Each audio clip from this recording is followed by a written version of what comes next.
صبح و شام کی دعاؤں میں سے ایک عظیم ترین دعا جسے ہمارے پیارے حبیب صلی اللہ علیہ وآلہ وسلم پڑھا کرتے تھے، اور یہ دعا سنن ترمذی کے اندر، سنن ابی داود کے اندر ہے۔ دعا کے الفاظ اس طرح سے ہیں: اللہم انی اسألک العفو والعافیہ فی الدنیا والآخرہ۔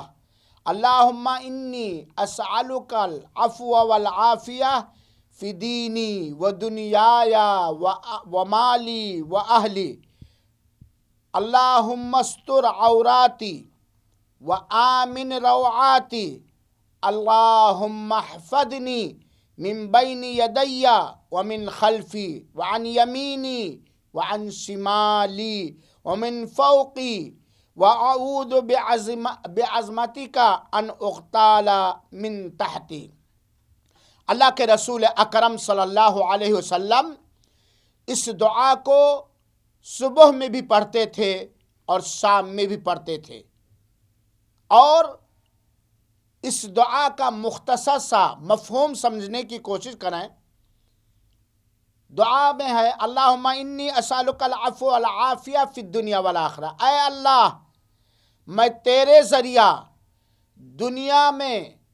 دنیا اور آخرت کی معافی اور عافیت چاہتا ہوں۔ اے اللہ، میں تجھ سے معافی اور عافیت چاہتا ہوں، اپنے دین کے اندر، اپنے دنیا کے سارے معاملات کے بارے میں، اپنے اہل و عیال کے بارے میں، اپنے مال کے بارے میں۔ اے اللہم استر عوراتی، اے اللہ تو میری ڈھانکنے والی چیز کو ڈھانک دے، میری پردہ والی چیز کو پردہ عطا کر دے۔ وآمن روعاتی، اور اے اللہ میری گھبراہٹ اور پریشانیوں کو امن اور شانتی کے اندر بدل دے۔ اور اسی طریقے سے اللہم احفظنی، اے اللہ تو ہماری حفاظت فرما، میرے سامنے سے، میرے پیچھے سے، میرے داہنے سائڈ سے، میرے بائیں سائڈ سے اور میرے اوپر سے۔ اور اے اللہ، میں تیری عظمت کے ذریعہ پناہ چاہتا ہوں کہ میں اپنے نیچے سے ہلاک و برباد کر دیا جاؤں۔ یہ اللہ کے رسول اکرم صلی اللہ علیہ وسلم یہ دعا پڑھتے تھے۔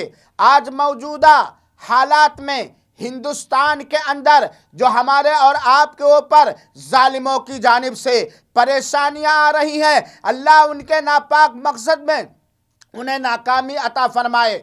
میرے مسلمان بھائیوں اور ساتھیوں، ہم عصر اور 5 وقتہ نماز کی پابندی کریں، اور ایمان کے ساتھ، اخلاص کے ساتھ نبی کریم صلی اللہ علیہ وسلم کی سنت کی پیروی کرتے ہوئے صبح میں فجر کے بعد بھی اس دعا کو پڑھیں اور عصر کے بعد بھی اس دعا کو پڑھیں۔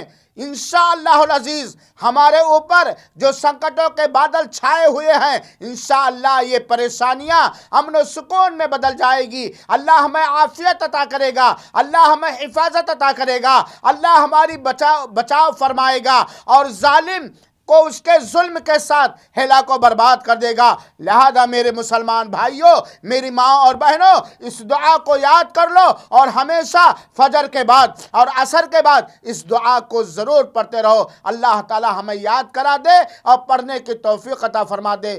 آمین۔ والسلام علیکم ورحمۃ اللہ وبرکاتہ۔